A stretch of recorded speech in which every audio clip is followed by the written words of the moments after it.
अब आप कहेंगे ये फजर की क्या खास बात है, सब लोग सुबह चला रहे ना। हैरत ये है, जिन मजहब में सुबह उठने की तालीम नहीं, वो मजहब के लोग सुबह उठ रहे हैं। और जिस मजहब में फजर का हुक्म है, अस्सलातु खैरुम मिनन नौम की सदा है, वो मजहब के लोग 3 बजे रात तक के होटलों पे बैठ करके कुर्सियां तोड़ते हैं। 2-2 बजे रात तक के मुसलमानों के मोहल्लों में देख लो, कब शक करते होंगे, ऐसी ऐसी हाकते होंगे। 3-4 बजे जाकर के सोएंगे और 12-1 बजे तक के उठेंगे। यही है। कैसे तरक्की होगी, कैसे तरक्की होगी। मेरे आका फरमाते सुबह का सोना, फजर के वक्त का सोना रिस्क को तंग करता है, रिस्क में तंगी लाता है। अपना नुकसान मत करो, होश के नाखून लो। अहमदाबाद वालों, आप बड़े बड़े खतीबों को सुनते हैं, मैं कोई खतीब नहीं, लेकिन एक फकीर गौस पाक की चौखट का आपके दरवाजे पर सदा लगाने आया हो। अल्लाह वालों, अल्लाह की तरफ आ जाओ, अल्लाह के बंदो, अल्लाह की तरफ आ जाओ, वरना याद रखना, अल्लाह जिस पे रोजी तंग कर देता है, उसकी रोजी को कोई कुशादा नहीं कर सकता। बड़ी माजरत के साथ, मैं तावीज का मुखालिफ नहीं, फजर नहीं पढ़ते, सोते पड़े रहते हैं, तंगी अल्लाह कर देता है रोजी में। और आप जाते किसके पास हो? तावीज वाले बाबाओं के पास। हजरत मेरी रोजी तंग हो गई, जरा तावीज दे दो। जिसकी रोजी अल्लाह ने तंग की हो, है दुनिया में कोई ऐसा तावीज कि अल्लाह के तंग की हुई रोजी को कोई खोल सके? तावीज में जादू का इलाज है, तावीज में अल्लाह की नाराजगी का इलाज नहीं है। अल्लाह की नाराजगी कैसे खत्म होगी? जब तेरी नमाज न पढ़ने पे अल्लाह ने नाराज होकर रोजी तंग की है, तब उसका इलाज क्या है? नमाज पढ़, नबी की आंखों को ठंडक दे, फिर अल्लाह तेरे घर में ठंडक अता करेगा।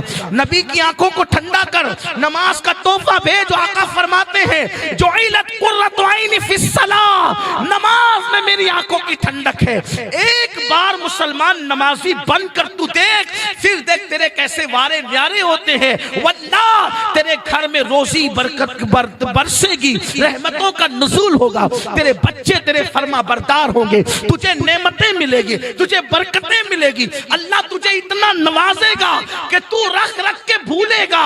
क्यों? इसलिए कि मेरे नबी ने फरमाया, जब अजान होती है तो रूए जमीन की सारी दौलत समेट कर मस्जिद में लाई जाती है। जो मस्जिद में आते हैं अल्लाह उनको रोजी भी देता है, रोजी में बरकत भी देता है। जो मस्जिद में नहीं आते वो रज़ाक है, रोजी तो देता है मगर बरकत नहीं देता। जिसको अल्लाह बरकत नहीं देता उसका कुछ रह नहीं जाता, और जिसमें बरकत देता है थोड़े में बहुत होता है। समझाऊं आपको? समझ लो। देखो, अल्लाह जिससे नाराज होता है उसको बरकत, और जिससे राजी होता है उसको बरकत। यजीद मरा, 8 बेटे छोड़ के मरा। यजीद मरा, 8 बेटे छोड़ के मरा। अल्लाह नाराज, बरकत नहीं देना थी। 8 लापता हुए, न उनका पता, न उनकी कब्र का पता, न उनकी नस्ल का पता, न उनका कोई नाम लेने वाला। अल्लाह ने बरकत नहीं दी। अल्लाह अकबर। यजीद की कब्र का निशान भी मिटा, उसकी औलाद का नाम निशान भी खत्म हुआ। लेकिन हुसैन एक बीमार दुबला पतला ज़ैनुल आबिदीन छोड़ करके गए। अल्लाह राजी था, ऐसी बरकत थी कि करबला से लेकर अहमदाबाद तक के देखो हुसैन के बेटों की एक कतार नजर आ रही है। क्या आप नहीं देखते?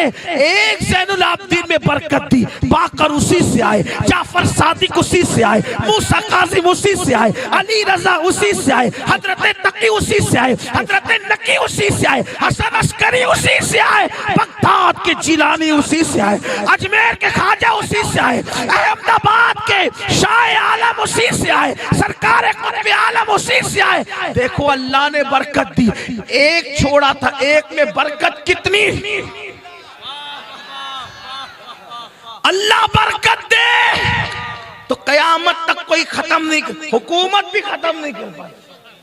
अल्लाह बरकत दे तो हुकूमतें भी खत्म नहीं। कितना मिटाने की कोशिश की हुकूमतों ने, हुकूमतें खत्म हो गई, आले हुसैन खत्म न हो। बरकत अल्लाह ने दी, बरकत अल्लाह ने दी। पता चला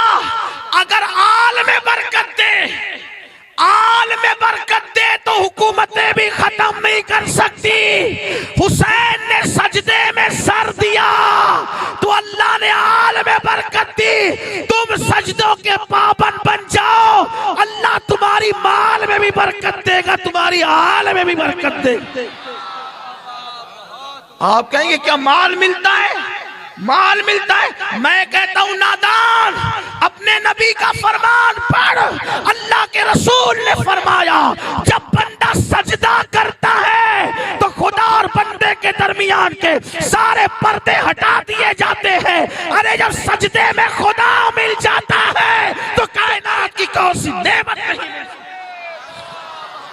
जो सजदे में खुदा मिलता है क्या नहीं मिल सकता। आओ सजदे के पाबंद बनो, गलती न करो। रात में कोई काम नहीं है तो जल्दी सो, सुबह को जल्दी उठो। मजबूरी है देर से सोते, चलो देर से सो, लेकिन जल्दी उठो। आप कहेंगे नहीं उठ पाता हूं, मैं कहता हूं नमाज की अहमियत दिल में पैदा कर। क्योंकि प्लेन पकड़ने के लिए आंख खुलती है ना आपकी। अगर किसी दिन फ्लाइट पकड़नी है तो आंख खुलती है ना। तो जब फ्लाइट के लिए करोड़ों फ्लाइट से बढ़कर है एक वक्त की नमाज, क्योंकि फ्लाइट छूटेगी तो कोई नुकसान नहीं है आपका आखिरत का, लेकिन एक वक्त की नमाज छूट गई तो अल्लाह के रसूल फरमाते वो अल्लाह के जिम्मे करम से बाहर है। आका फरमाते वो मेरे जिम्मे से बाहर है। सुनियो नमाज के पाबंद बनो।